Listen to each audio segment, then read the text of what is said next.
Today I'm going to be going over with you guys on how to enter in a new account in the fast edit section. So let's go over to a customer so we can begin.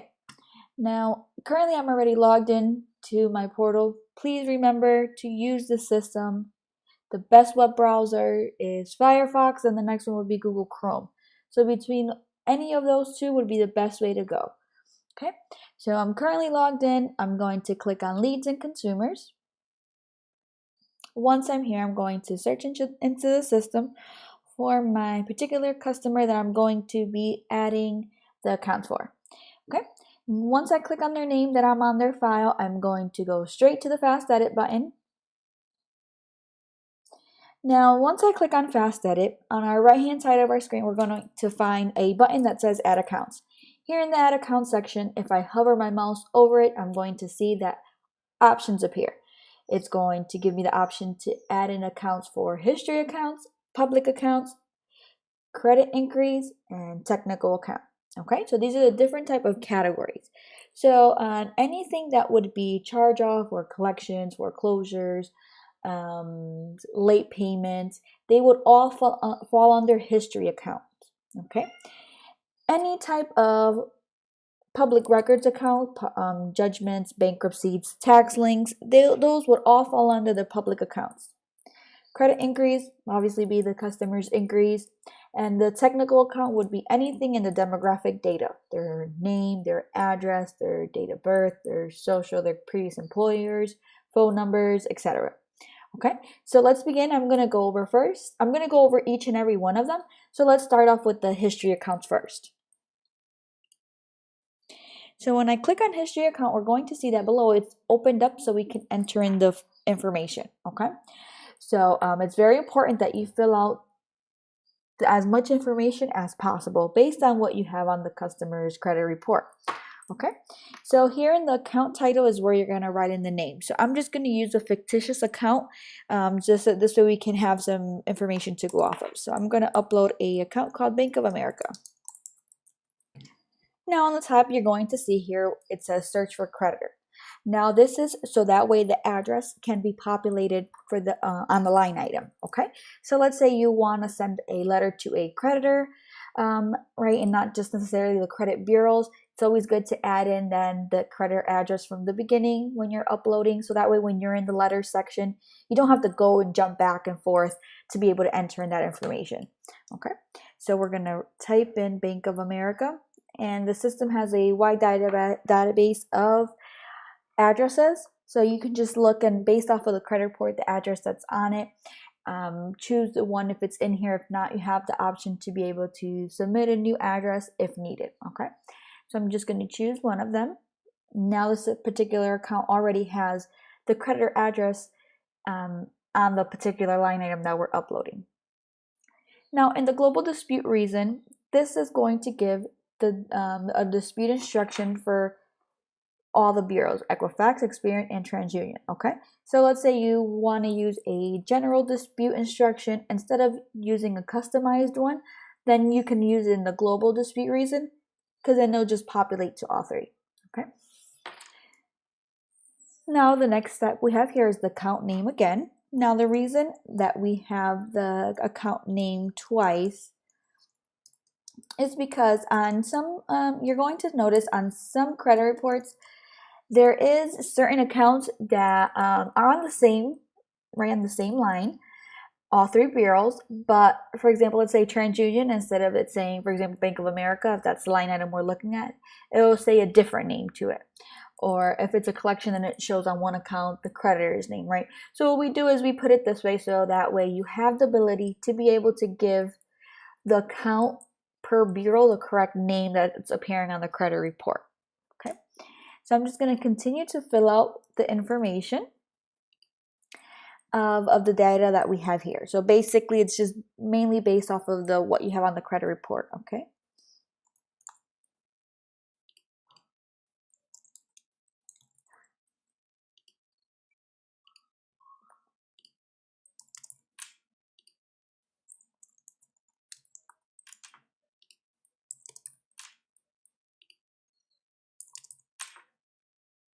here we're going to find our dispute reason. So you're just gonna type in your dispute reason regarding that particular account, and then the dispute criteria, which is very important. Okay, so you have to make sure that you choose a dispute criteria before you save the line item, because if not, the line item will not save and it'll give you a message that you need to add in a dispute criteria. Okay, so you want to make sure that you add that on based on what the account information is. So you're going to continue to do that and fill out all the information for each credit bureau: Equifax, Experian, and TransUnion. Now the cool thing about this is, let's say you filled out Equifax, but let's say the same information that you have in Equifax is in Experian and in TransUnion. All you have to do is just click on this button here and it'll transfer the data over to Experian, and then you can do the same thing with TransUnion and transfer the information over if the information is all the same.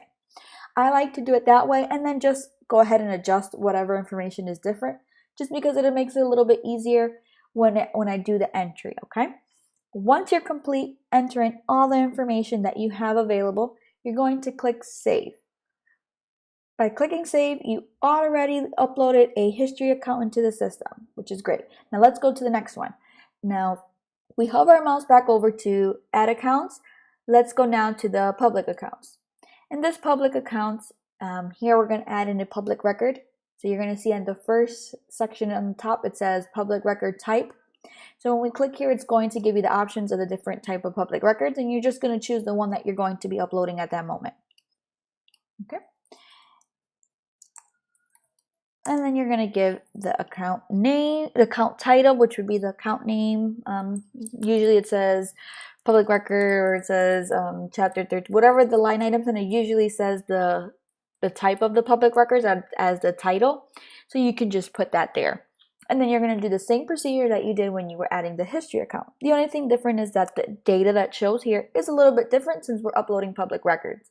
Okay, so you're going to enter in a date filed, the account number, the amount, the case number, the plaintiff if available, the line status, the date completed, the ECOA, the dispute reason, dispute criteria. So it's always important that each and every line item has a dispute criteria and a dispute reason. Okay, the other information you just have to fill out based on what you have, but those two are required fields that need to be filled out, as well as the account title, and to make sure you have that information into the system. Okay, so I'm just gonna fill out here just some information.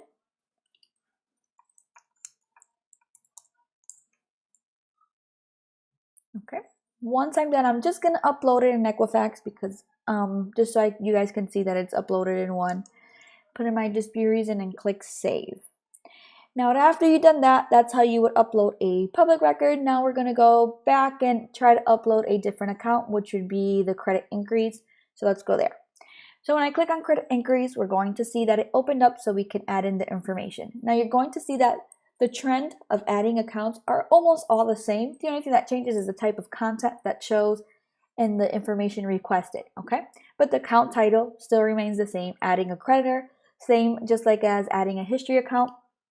So here you're going to put in the name of that particular inquiry. Let's say it's Honda. And then in the organization type would be the type of inquiry it is. Most of the times when you're looking at the credit report, it will show you the name of the inquiry and then the type that it is. Usually it'll say auto or mortgage, and it'll give you details of what basically what the inquiry is about. So I'm just going to type in auto here, and then I'm going to continue down to the side to enter in my inquiry date. So based on the credit report, the date of the inquiry, that's what I'm going to select here. And then I am going to choose where that inquiry is being disputed, and I'm going to enter in the inquiry name, the dispute reason, the dispute criteria. Remember, it's every account needs their dispute criteria. Once I'm completed, I'm going to click Save. So it's very important always to have the account name. Dispute criteria is a must all the time. Okay. So we click Save, and that's how you would add in an inquiry into the system. Now the last one that we need to review is the technical account. So I'm going to click on technical accounts. Once it opens up, just like I mentioned before, the account title, you're going to give it a title. So let's say we're disputing a name that's reporting incorrectly or an address. There you can place an incorrect name or incorrect address, right? So that you're going to title it that way. Once you title the account, okay, here in the technical data field, you're going to choose what type of account you're going to be disputing based on the technical type of information. Okay, so here I'm going to choose address because that's where I'm going to be processing here. Okay, once you're completed with that, in the item value, you're going to enter in the incorrect address. Okay, here you're going to enter in the address that's wrong. Let's see, 105 Park Street. Okay, you could enter it in all the bureaus or just the ones that it's reporting incorrectly. If you have a date, most of the times a lot of credit reports put the date of the address that it's in when it was populated into the customer's credit report. If it doesn't, that's fine. You would enter in your dispute reason and once again your dispute criteria, which is mandatory. We need that dispute criteria. Once we have all that information into the system, we're going to click Save. Clicking Save, it's adding that account into the system. So thank you guys. We've just reviewed how to add accounts through the fast edit with all the different categories. If you guys still have any questions or concern, check out below the Need Help button. Just fill out the fields that it says there and a representative will be gladly to assist you guys with any other questions that you may have. So enjoy this video and enjoy any other tutorials coming up next.